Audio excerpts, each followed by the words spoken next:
অজয় এবং দেবলীনার কথোপকথনের সকল ভিডিও ফুটেজ এবার নিজের ফোনে যত্ন সমেত আগলে রাখলো ঈশান। হ্যাঁ বন্ধুরা, ভিডিওতে লাইক দিতে থাকুন। যে মুহূর্তে কিনা টেবিলে দেবলীনার হঠাৎ করে যখন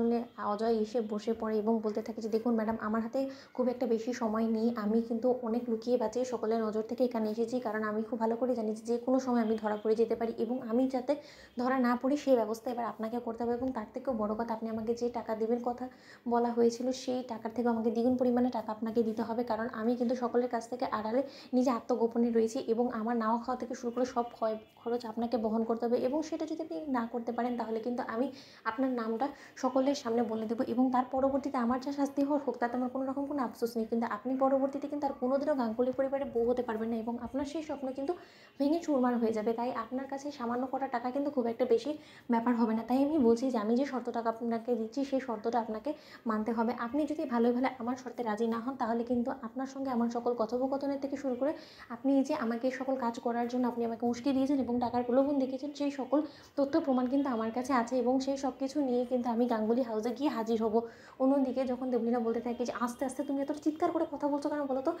লোকে যদি শুনে ফেলে তাহলে কি ভাববে, এরপর ভেবে দেখেছো? এবং আমাদেরকে এখন সাবধানে থাকতে হবে, কারণ তুমি তো খুব ভালো করে জানো যে ঈশান এবং আয়ুষ কুসুমের ব্যাপারটাকে কোনোভাবে ভালোভাবে মেনে নিতে পারছে না এবং ওরা যদি একবার আমাদেরকে এরকম একসঙ্গে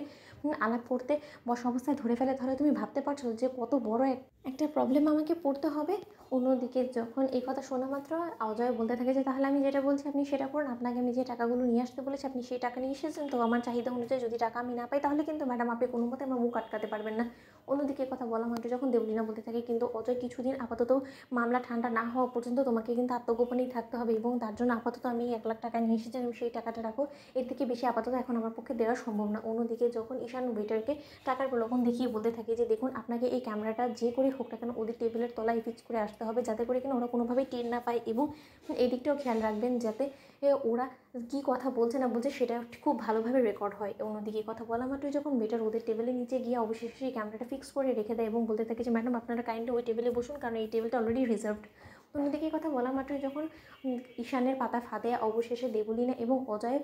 পড়ে যায় এবং ঠিক সেই মুহূর্তে দেবলীনা বলতে থাকে যে আচ্ছা তোমার থেকে এত বড় একটা ভুল কী করে হয়ে গেল বলো তো অজয়, তুমি একটু সাবধান থাকা উচিত ছিল। তো তোমার চোখের সামনে দিয়ে কুসুম আপাতত কোথায় অবস্থান করছে সেই অ্যাড্রেসটা ও আয়ুষকে দিয়ে দিল এবং আয়ুষ সেখানে পৌঁছে গেল, অথচ তুমি সেটা টের পেলে না কী করে বলো তো। অন্যদিকে যখন অজয় বলতে থাকে যে যদি আমি সত্যি ম্যাডাম এই জিনিসটা আন্দাজ করতে পারতাম তাহলে আপনার কি সত্যি মনে হয় যে আমি আয়ুষ আসার আগে আমি সেখানে কুসুমকে নিয়ে থাকতাম? আমি তো তার আগেই